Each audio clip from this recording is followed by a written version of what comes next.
Royal Caribbean Cruises, the actual brand, is the single biggest cruise line in the world, and planned maintenance and the way we look after the ship from a marine operations point of view is absolutely key to the success of the company. AMOS and the way we operate it, it's pretty much live. So what we see in the office is what's happening on the ship.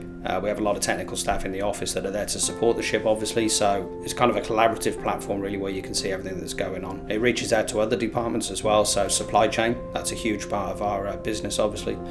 They use AMOS as well. So all of these groups coming together with a single focus of making sure the ship is operating well. That's the operating system, actually, we use for marine operations.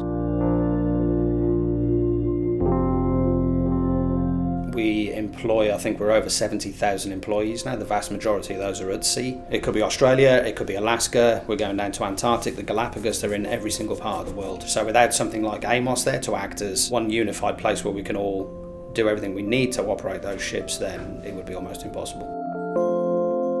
What we could see if we didn't have unified data is ships operating in silos. If you've got ships operating in silos, efficiencies are out of the window. So what we're looking to do is basically, irrelevant of the age or the brand of the ship, is to ensure that we've got good, consistent and accurate data.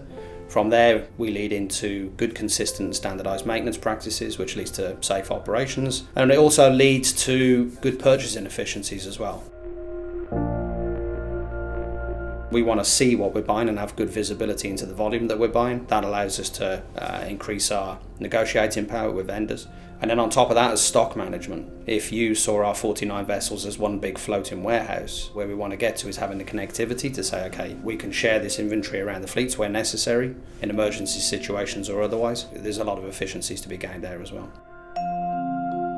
We believe there's about $400 million worth of inventory floating around on the sea. So even if we were to share 1% of that or 2% of that, you're already into millions and millions of savings. Our maintenance costs us somewhere in between $200 and $300 million a year to maintain the ships. If you get these efficiencies with spare parts, how we do the maintenance, the man hours involved, and all the while, whilst gaining these financial efficiencies, you're also increasing the safety and effectiveness of these ships as well.